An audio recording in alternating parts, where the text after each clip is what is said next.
morning and welcome to the Unitarian Universalist Fellowship of Lake Norman. This is our virtual service today, January 24th, 2021.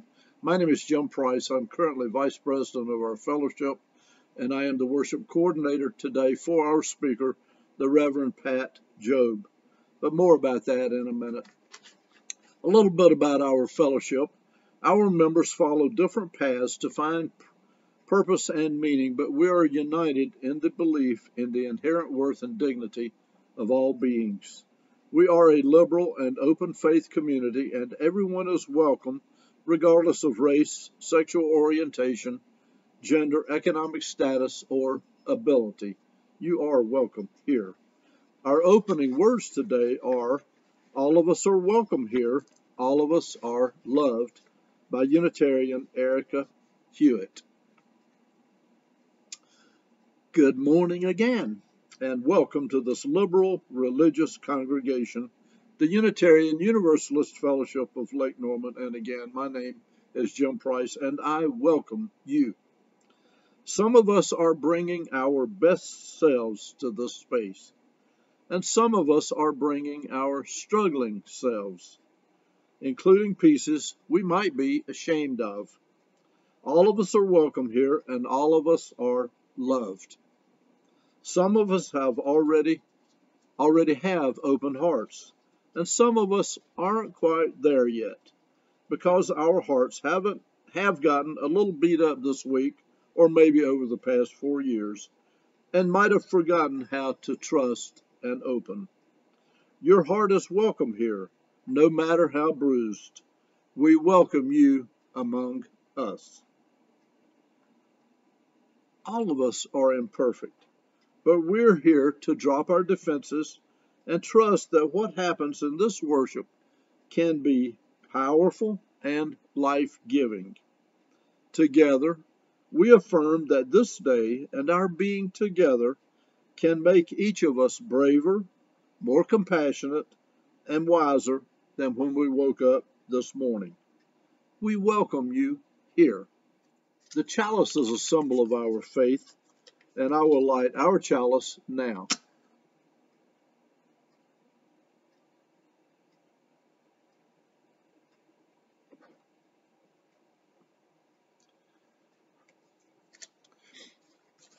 We light our flaming chalice to illuminate the world we seek.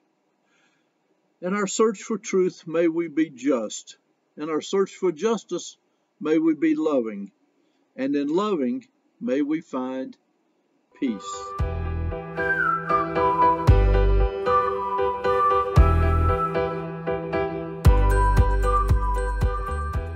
Read, a crayon story by Michael Hall, as told by me. He was red, but he wasn't very good at it. Oh dear. His teacher thought he needed more practice. I'll draw a red strawberry. Then you draw a strawberry. You can do this really. But he couldn't really. Like this? Oh my, let's try again. His mother thought he needed to mix with other colors. Why don't you two go out and draw a nice round orange? A really big one. A really orange one. But they made a big greenish one. Yuck. Your His grandparents thought he wasn't warm enough. class is making self-portraits for parents' night. Wear this warm red scarf. Nice. It's so you. But it so wasn't. Oh dear me. Everyone seemed to have something to say. Sometimes I wonder if he's really red at all. Don't be silly. It says red on his label. He came that way from the factory. Frankly, I don't think he's very bright. I think he's got to press harder. Really apply himself. Give him time. He'll catch on. Of course he will. But he didn't catch on. Green frog, black sheep, brown cow, red ack. All the art supplies wanted to help. The masking tape thought he was broken inside. This will help hold you together. The scissors thought his label was too tight. One snip should do it. I thought he wasn't sharp enough. Stay still now. But even with all our help and all of his hard work, he just couldn't get the hang of it. One day he met a new friend. Will you make a blue ocean for my boat? I can't, I'm red. Will you try? So he did. Thank you, it's perfect. You are welcome. It was easy. And he didn't stop there. Bluebell, bluebird, Blue jeans. berries, Blueberries. blue whale, I'm blue. I am blue. He was blue, and everyone was talking. My son is brilliant. Who kind of know he was blue? I always said he was blue. It was obvious. His blue ocean really lifted me. All of its work makes me happy. His blue strawberries are my favorite. He's so intense. I'm going to make a green lizard of him, a really big one. I hear he's working on a huge new project.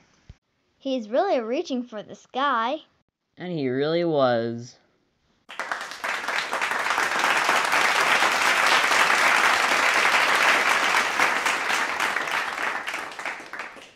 Thanks.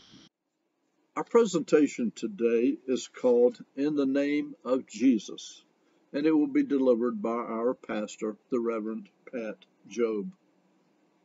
And he describes it thusly. Wow, talk about sparking up a bunch of you-yous. Just say you want to do something in the name of Jesus. But there are hundreds of millions across the globe who have found something there. What if what we're looking for is what stands behind the name? Sure, many other hundreds of millions have found it in the names of Buddha, Mohammed, Krishna, Pavarti, Quan Yin, and Gnesha, and even reason. But what if reality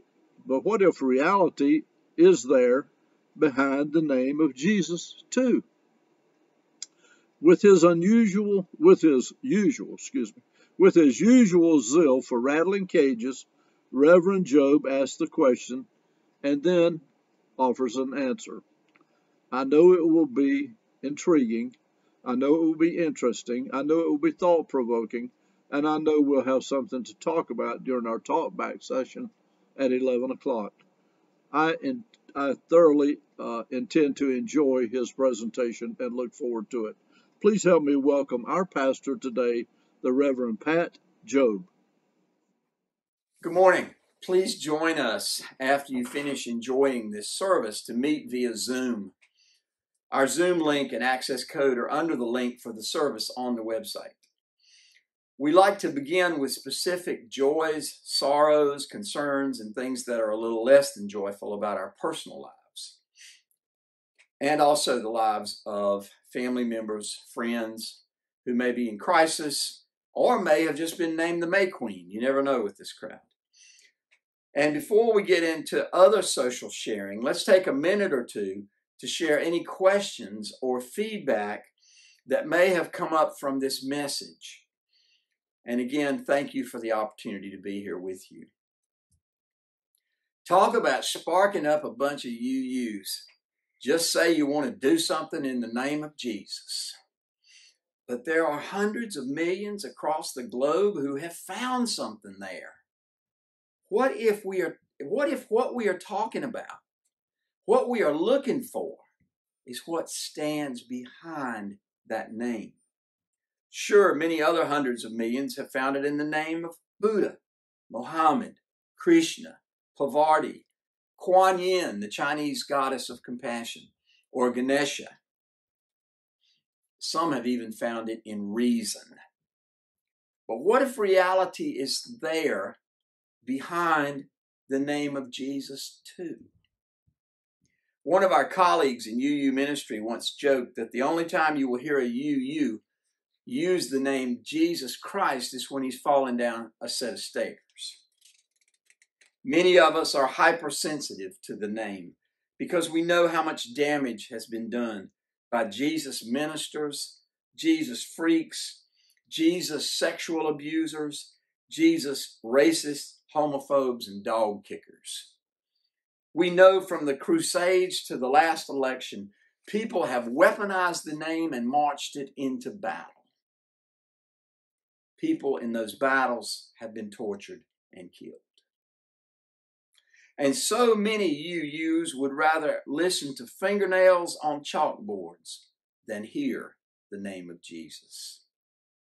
But of course, there are good people, even here among us, who love Jesus and use that name to energize their kindness, compassion, generosity, love, peace, joy, and freedom. One of the challenges with Jesus talk is that it includes talk of miracles. Our primarily scientific, left-brain, linear crowd is pretty suspicious of anything in life being a miracle. The whole idea of miracles is claptrap if, and only if, we try to shoehorn it out of the totality of everything. The totality of everything is a miracle. Yes, the woman's faith made her whole when she touched the hem of Jesus' garment. But Jesus didn't do anything. In fact, he sounds a bit annoyed that she would have given him so much credit. He said very clearly to her, "You did this, not me." But of course, those who choose to put all the credit on the man who walked on water miss the point. They want to make it all about Jesus, Jesus, Jesus, sweetest name I know, and make of him the shining city on the hill, the end all and the be all, the Alpha and the Omega, which of course he is, but so is everybody else. So is everybody else. I love that scene in the Gandhi movie where Gandhi is confronted for meeting with the Muslims by Hindu fundamentalists. And he says, I am a Muslim and a Hindu and a Christian and a Jew, and so are every one of you. Every drop, every dewdrop hanging from every leaf of grass, every puff of wind, every crystal dug from a mountainside, and every hole left behind after the crystal is dug. It's all a miracle. Putting Jesus way up there on the highest pedestal leaves the rest of us off the hook. We don't have to be good or decent or generous or kind or loving. Jesus paid it all. Don't you just love those signs on the side of the road? Jesus paid it all. Deathbed and jailhouse confessors love that phrase. Jesus paid it all. And of course, at the end of the line or in the depths of a jailhouse depression, that's incredibly good news. It really rocks. But what about the Jesus who empowers volunteers to staff soup lines and food giveaways at the local community ministry? What about the Jesus who changes one more diaper, lifts one more cup to the lips of a nursing home patient, directs one more line of traffic around a car wreck? We discount and diminish the power of the love, the grace, the energy of Jesus when we take him out of that passage in John that says, the believers will do greater things than I have done. Or the one that reads, and he prayed that they would all be one. Yes, one, Dad Burnett, one. One with the baby and the diaper changer. One with the cup holder and the cup sipper. One with the traffic director and the irritated drivers wishing they could get where they're going faster. Jesus has too often been painted into a corner of holy, holy, holiness and not often enough seen in what Johnny Cash called the mud and the blood and the beer. So many of us who follow Jesus have ignored the passage in Ephesians where Christ is over all things, under all things, in all things, and comes through all things. Wake up, little Susie. We're in the midst of miracles all the time. Oh, really? Consider this quote from Einstein that I will use more than once. You know he was a Jewish atheist, but you may not know that he was supremely curious about the world of spirit, religion, that which transcends the subatomic world he also loved so much. Listen to his words. There are only two ways to live your life. One is as though nothing is a miracle. The other is as though everything is a miracle. Now hold on here a minute, Mr. Minister. You have dragged this UU congregation through a couple of minutes of Jesus talk. Now you want to switch over to Einstein and keep talking about miracles? What possible value do they have? Aren't we eminently more practical than this? Don't we rely on systems and processes that make sense? The logical flow along linear lines where A leads to B, leads to C. What possible use can we make of miracle stories, mythological names like Jesus and Buddha, Pavarti, Quan Yin, the Chinese goddess of compassion? What use can we make of these? Aren't these just trinkets that sit on the mantle? Little ceramic images that we have to dust every now and then? I'm going to pause here for just a second and ask you to take a deep breath before we go on with this train of thought.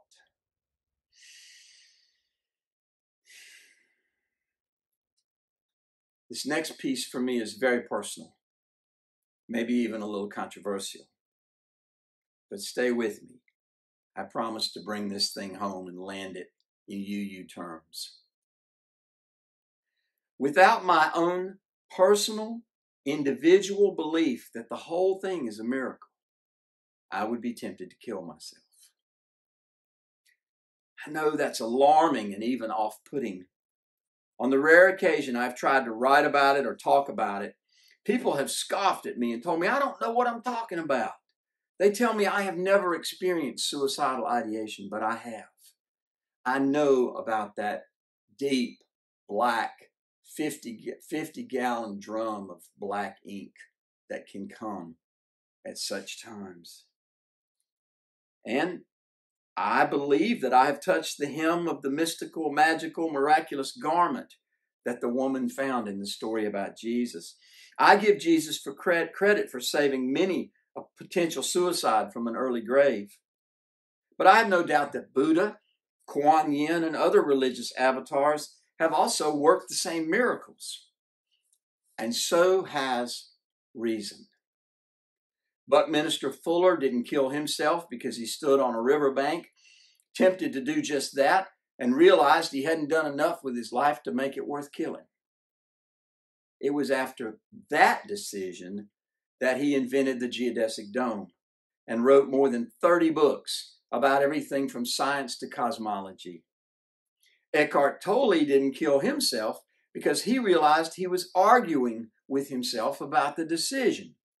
He figured if it was worth arguing about, there might be another choice he could consider. And it was after that that he became one of the best-selling writers in the history of the printing press. His book, The Power of Now, is one that I recommend most highly. Some miracles have been worked through the simple application of reason. But our arrogance would get the worst of us if we wrote off all the miracles worked in the name of Jesus or Buddha or Quan Yin. Too many healings have worked. Prisoners have been set free, battles won, babies born, suicides avoided, and acne cleared up. There's been too much good done for there to be nothing to it. Just a few weeks ago, those of us in the cult of Elvis Presley celebrated his 86th birthday. Presley was the strangest mixture of faith and self-abuse, confidence and insecurity, humanity and inhumanity. Like many famous people, he lost his footing and died off the high wire of fame. But he also sang, "Every time I hear a newborn baby cry, I believe." We could do a lot worse. But just exactly what is it that we believe in? I don't think the answer to that question really matters. That's heresy, of course, to most people who have a special divinity they embrace. But we're Unitarian Universalists, and we honor any path that leads to love, justice, social action, kindness, compassion, generosity. One Sunday, I told the UUs in Bluffton that it's even okay to believe in the flying spaghetti monster. When I said that, a man in the congregation nodded and smiled.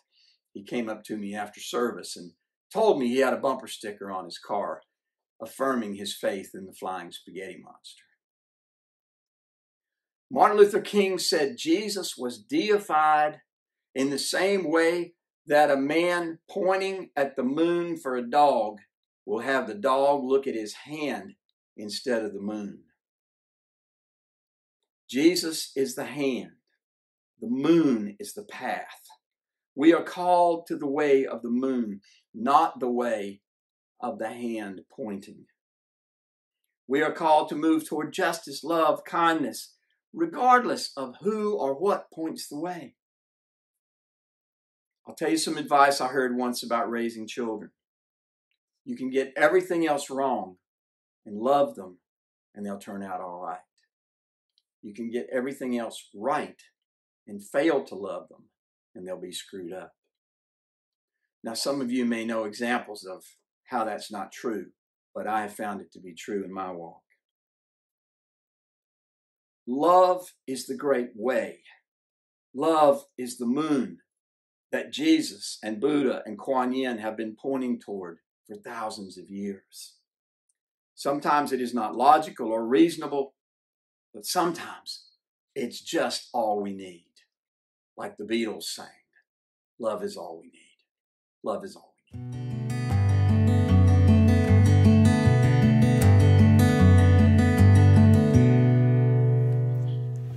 Greetings, everybody. This is a song by Cat Stevens called The Wind.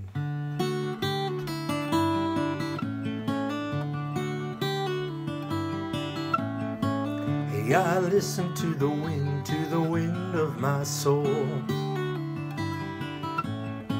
Where I'll end up, well, I think only God really knows. I sat upon the setting sun, but never, I never wanted water once. No, never.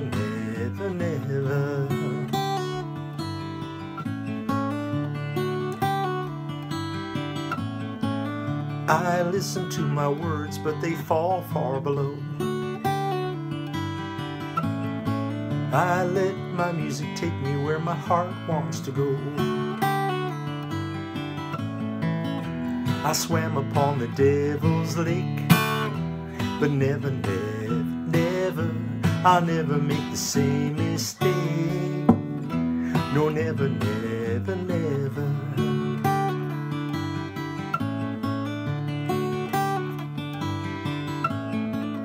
I listen to the wind of my soul.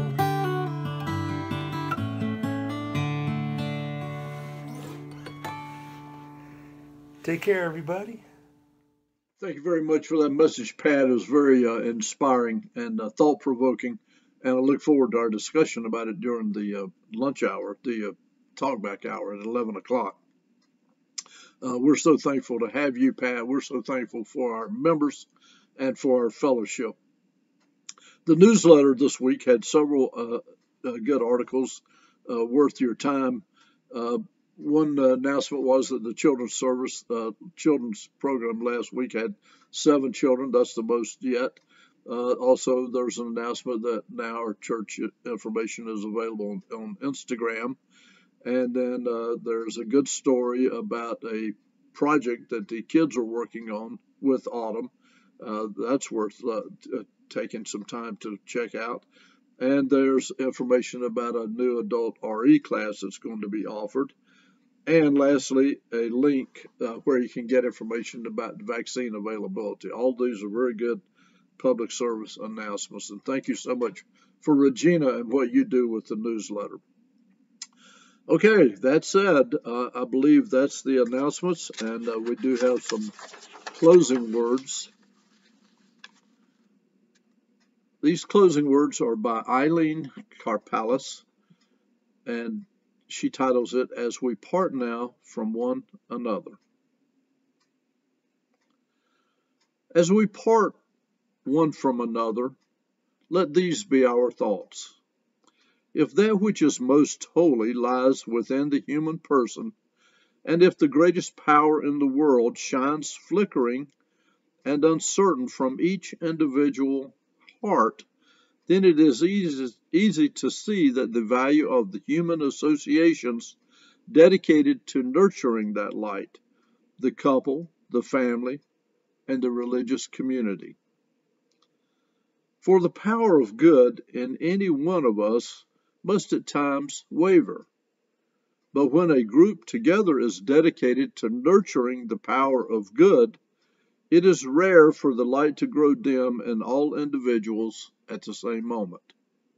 So we borrow courage and wisdom from one another to warm us and keep us until we are together again.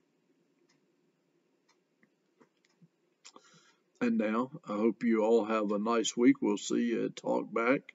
Be well, be safe, and blessed be. Namaste. Shalom. Blessed be. Go in peace.